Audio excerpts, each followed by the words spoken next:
Ito ang Wow Trending. Matapos malaman ni Presidente Bongbong Marcos na nakipag-usap pala si former President Rodrigo Roa Duterte. Dito na daw, nag-iba ang desisyon ni Presidente Bongbong Marcos patungkol sa issue ng ICC dahil noong July, sinabi ni Presidente Bongbong Marcos, basta tapos na ang lahat ng ating pag-uusap sa ICC, kagaya ng sinabi namin mula sa simula, we will no longer negotiate with ICC, pero nagtaka na lang ang mga netizen nang biglang payagan muli ng Administrasyong Marcos ang pagpasok ng ICC sa bansa. Sinundan pa ito ng pagkakulong nila ni Ka Eric at Dr. Loren Badoy sa House of Representatives at dito umalma ang mga PMAers dahil sa ginawa na ito ng mga tambaluslos na ipakulong ang mga taong nagtatanong lang sa travel expenses ni tambaluslos na umabot ng 1.8 billion pesos. Ito ang masaklap na balita at nangyayari dyan, attorney, dyan sa bayan natin. Sayang talaga ang boto naming mga OFW. Nalulungkot at nagagalit ako sa nangyayari sa ating bayan ngayon. Wala na akong tiwala kay Presidente Bongbong Marcos, lalo na sa mga nakapaligid sa kanya. Kung pwede nga lang butuhan na bukas para mapalitan na sila, laban lang Pilipinas. Hindi naman tinukoy kung sino ang tambaluslos. Meron ba? PBBM, isa pang tambaluslos, walang isang salita, napakahina, kaya doble talks lagi ang gamit. Kung magkanon, mahal naming tagapagtanggol, sinungaling pala si Presidente Bongbong Marcos, dapat lang na ma-impeach siya upang mapalitan ang punong ehekutibo ng Pilipinas na may tapang, pagmamahal at makatotohanang pamumuno. God be with you always and the Philippines. Akala ko kay si Marcos ang nanalo, umayos lalo ang takbo ng bansa natin, pero ang nangyayari parang baliktad ang inaasahan ko. Military power na po sana ang mangyayari at susuportahan ng karamihang Pilipino. Traidora na ang ginagawa ng mga may kapangyarihan. Dati di ko naisip na mauulit ang pag-aaklas ng mga taong tulad dati sa former Marcos Sr. Ngayon sa ginagawa ng anak niyang si Marcos Jr. mukhang mauulit muli, lalo na't banta laban sa dating Presidente Duterte ang ginagawa niya. Madaming Pilipino ang tatayo para sa dating presidente. Nagkataon lang na nagkakaroon ng personalan si House Speaker at saka si VP Sara noong mga panahon nito dahil dun sa tambaluslos at saka dun sa confidential funds. Pero ang tingin ko kaya nanahimik na si PBBM sa confidential fund at hindi na dinipensahan ang sariling budget proposal niya. Kasi yung confidential fund naman ni VP nasa budget proposal ng Malacanang. Wala namang hiwalay na budget proposal ang Office of the Vice President. No? Ay dahil nakarating nga kay PBBM daw yung pag-uusap ni FPRRD sa mga militar. Talagang makikipag-usap ang presidente sa militar dahil mahal niya ang militar. Pero hindi po dahil sa DSTAP. Dahil ang sinasabi naman palagi ni presidente, siya ay abogado, siya ay susunod sa batas. Diyan daw na bago. At diyan nagdesisyon daw ang PBBM mismo na makipagtulungan sa ICC at pag-aralan ang pagbalik sa ICC. Hindi po pala si House Speaker ito. Bakit ba nagbago ang ihip ng hangin ukol sa ICC? Buwan po ng Agosto yon.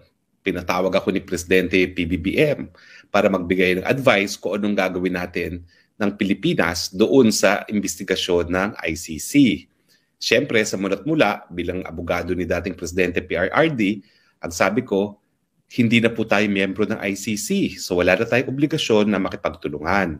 At kapag tayo nakipagtulungan pa, malalabag ang soberenya natin. No? Dahil nakasaad naman po sa salaging batas natin na talagang ang kapangyarihan ng hudikatura ay nasa Korte Suprema at iba pang mga batas na binuo ng Kongreso. No? Tama po yun na kapag tayo ay kasapi sa tratado, ang tratado ay dapat igalang at susundin. Pero nakasulat din sa tratado ng Rome Statute na bubuo ng ICC na po pwede naman pong bumitiw. Ang only requirement is yung effectivity ng pagbibitiw ay 1 year from the date of deposit of the instrument of withdrawal. So tayo po ay nagbitiw ng 2018. So naging epektibo po yan ng 2019. Matapos nating explain ito kay Presidente, lahat naman po ng mga nag-attend ng meeting sang-ayon sa sinabi ko. Sino pong nandun? Justice Secretary Boying Remulla, Soljen Maynard Guevara, Presidential Legal Counsel JPE, lahat po sila, si dating Executive Secretary Vic Rodriguez, si Special Assistant to the President Antonio Dabeo, lahat po sila sang-ayon na talagang wala ng kooperasyon na ibibigay sa ICC. So yun po ang nangyari sa Agosto.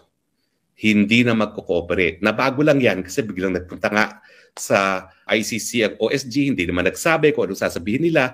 Pinulaan sila ng pre-trial chamber that 3 sentences lang ang sinabi nila. Nasa internet po yan. Hindi po ako nagbobola. Hindi po kami kinonsulta sa paggawa ng kanilang pleading sa pre-trial, bagamat siguro mga 2 taon na kami nagpupulong kasi 2 taon na yan yung nagsimula yung preliminary examination na hindi pa involved ang hukuman po, prosecutor lang. So palagi naman kami nag-interagency meeting. Lahat ng sinasubmit, pinapakita sa amin. Pero nabago po, hindi ko alam kung bakit talaga. Wala naman po ako sama ng loob, wala akong galit kay OSG Maynard. Nabago lang talaga. Siya'y dumiretso, hindi na nagkonsulta at yun nga po, kung hindi pa nasa internet yung kopya ng final ng pleading ng OSG, hindi ko malalaman na 3 sentences lang ang sinabi ng OSG dun sa lack of jurisdiction. Pero nanindigan naman po ang presidente. August, hindi na makikipagtulungan. Na-dismiss yung ating challenge on admissibility, dinala sa appellate chamber, dinismiss ng appellate chamber, although 3-2 on decision, 3 na dismiss, 2 na dapat walang jurisdiction. So split court po yan, no? Pero inulit na naman ni Presidente. Hindi na kami magtutulungan. Ang sabi nga niya, that puts an end to all our engagements with the ICC. Sabi pa nga niya, of all form and shape. So wala na. At ang linya pa rin ni Secretary Remulla, kapag sila'y pumasok dito sa Pilipinas para mag-imbestiga, paaresto ko sila. Now, bakit ba importante ito kooperasyon? Kasi walang pulis, walang process server, at walang sheriff ang ICC. So yung mga supina para sa mga witnesses, supina para sa dokumento, at pinaka-importante, warrant of arrest na i-issue ng hukuman, dapat yung miyembrong gobyerno ang magsuserve sa pamamagitan ng competent authorized agency na sa Pilipinas ay DOJ. So ang communication ng hukuman, papadala sa DFA, pero DFA padadala sa competent authority na DOJ.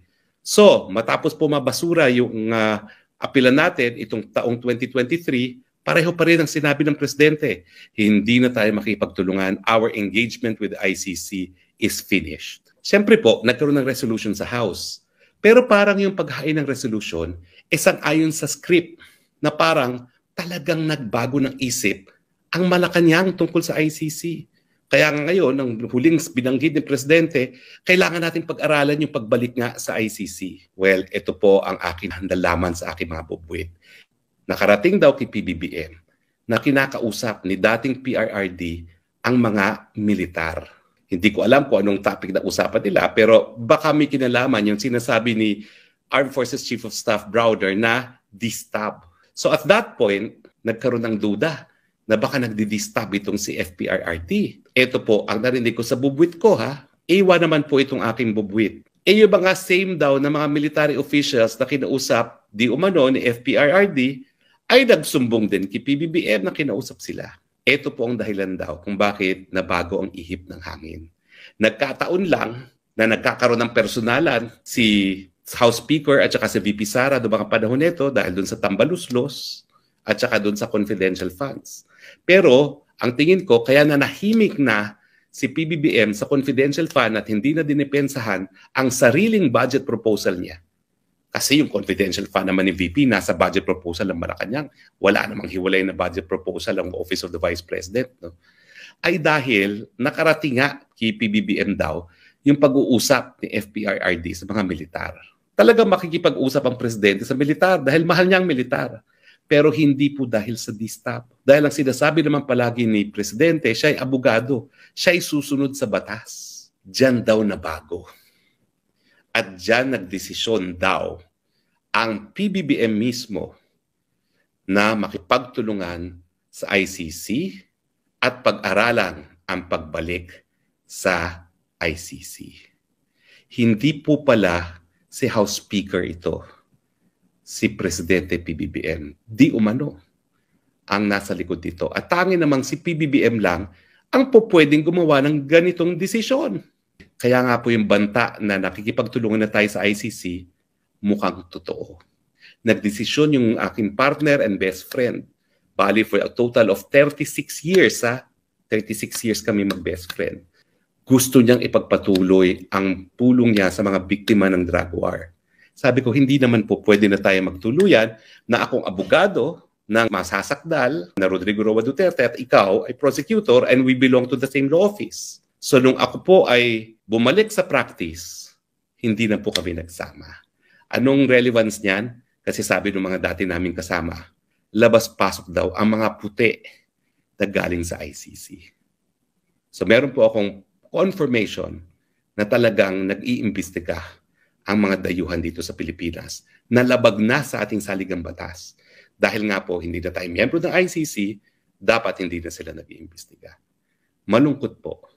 Dahil ang suma total, dahil lamang sa politika, mukhang pinabaliwala natin ang soberenya at ang pagiging independente ng ating mahal na bayang Pilipinas. Malungkot po.